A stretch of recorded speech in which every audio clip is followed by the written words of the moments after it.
शुरू करते हैं क्वेश्चन नंबर 3 को।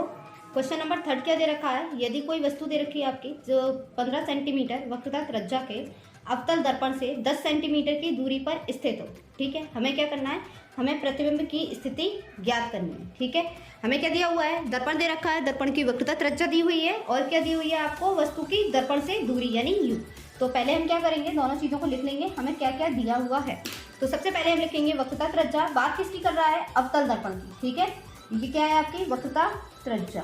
और मैंने आपको क्या बताया था, अवतल दर्पण की जब हम बात करते हैं तो हमारे पास r, u, v, f तीनों चीज़ें कैसी होती हैं, माइनस की, यानी ये कैसे लिख लेंगे, -15 सेंटीमीटर। ठीक है, उसके बाद हमें क्या दिया हुआ है, पहले हम इससे वक्रता त्रिज्या से क्या निकाल लेते हैं, हम फोकस दूरी निकाल लेते हैं। ठीक है, तो फोकस दूरी कैसे निकालोगे आप, फोकस दूरी ये हमें निकालनी है। तो हम क्या करेंगे, वक्रता त्रिज्या यानी जो भी हमारी वक्रता त्रिज्या है, वक्रता त्रिज्या, इसमें क्या कराएंगे, 2 से भाग करा देंगे। तो यहाँ क्या दे रखा था, -15 और 2 से भाग कराएंगे तो ये क्या हो जाएगा, 15/2। उसको ऐसे ही लिखा रहने देंगे, क्या है ये, सेंटीमीटर में।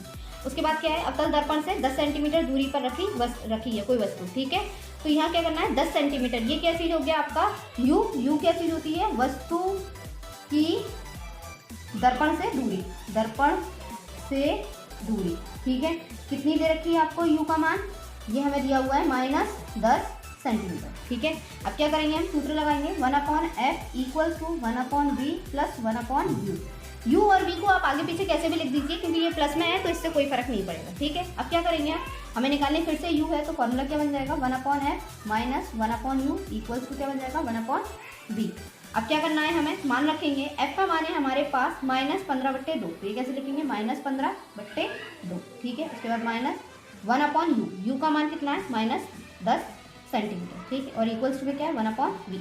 अब क्या होगा, जब भी भिन्न की हम बात करते हैं और भिन्न में कोई नंबर सबसे आखिर में आ रहा है, ठीक है, एक ऊपर है फिर बीच में फिर एक और है, तो ये आखिर वाला जो नंबर होता है इसका पहले वाले नंबर से गुणा हो जाता है, यानी 2 का गुणा किससे हो जाएगा, 1 से। तो ये क्या बन जाएगा, -2/15। ठीक है, और यहाँ माइनस यहाँ माइनस, तो ये क्या बन जाएगा आपका, प्लस 1/10, और ये क्या हो जाएगा आपका 1/v। अब अगला काम क्या करेंगे, हम 15 और 10 का लासा लेंगे। 15 और 10 का लासा कितना निकल कर आएगा, 30। ठीक है, अब क्या काम कराएंगे, 15 से 30 में भाग कराएंगे, कितनी बार जाएगा, 15 दूनी 30, 2 बार, 2 का गुणा ऊपर 2 से कराएंगे तो कितना जाएगा, 2 दूनी 4, प्लस 10 का भाग 30 में कराएंगे, कितनी बार जाएगा, 10 3 30। ठीक है, इक्वल्स टू में 1/v। अब आप क्या काम कर देंगे, 4 में से 3 को घटा दीजिए, कितना बचेगा, -1/30। 4 में से 3 घटा दिया, भाई कौन सा बड़ा है, 4 के सामने क्या है, माइनस, तो यहाँ क्या लगाओगे आप, माइनस। ठीक है, और नीचे क्या आ जाएगा, ये नीचे नंबर था यानी 3, इक्वल्स टू में क्या आ जाएगा आपका 1/v।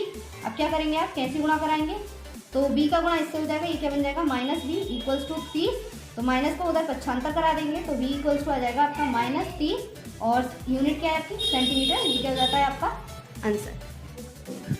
चलिए अब करते हैं 4 वाला क्वेश्चन, यानी इसका क्वेश्चन नंबर 4।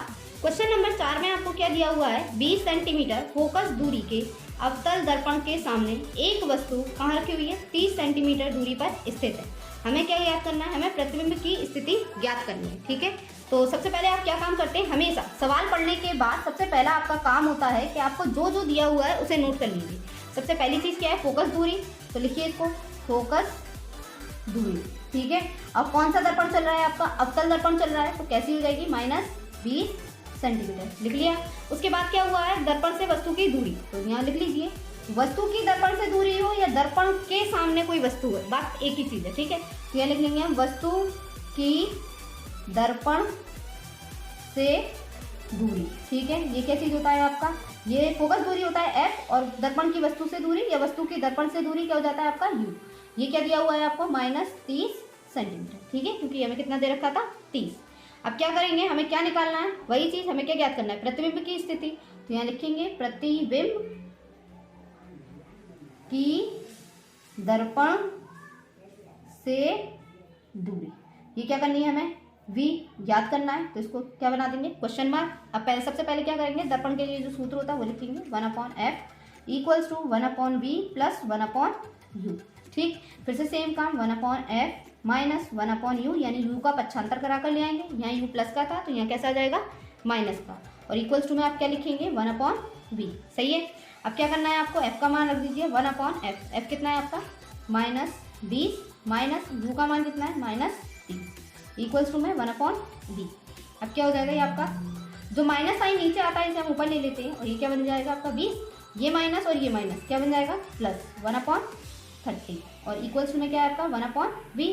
अब 20 और 30 का लासा लीजिए, कितना आएगा 20 और 30 का लासा 60, ठीक है। तो यहाँ क्या लिख देंगे हम 60, 20 का भाग 60 में कराएंगे कितनी बार जाएगा 20 × 60, यहाँ कितना आ जाएगा -3 प्लस 30 का भाग 20 में कराएंगे 60 में कराएंगे तो कितनी बार जाएगा 2 बार, 30 दूनी 60, तो यहाँ क्या लिख लोगे आप 2 और ये क्या बचा आपका 1/b। अगला काम क्या करेंगे हम 3 में से 2 को घटा देंगे, ये 3 फिर से माइनस का और ये 2 कैसा है प्लस का, तो 3 में से 2 घटा देंगे तो कितना बचेगा -1 और नीचे क्या दे रखा है आपको 60 और इक्वल्स टू में क्या आ जाएगा आपका 1/b।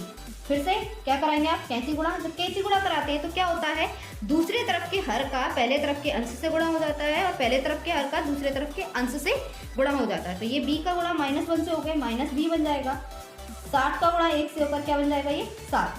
फिर क्या करेंगे हम माइनस का पक्षांतर करा देंगे यानी b बराबर क्या बन जाएगा -60 सेंटीमीटर और ये क्या हो जाएगा आपका आंसर, ठीक है। क्या निकल कर आ गई आपकी दर्पण की दूरी हमारी -60 सेंटीमीटर, ठीक है। और ये क्या हो गया आपका आंसर।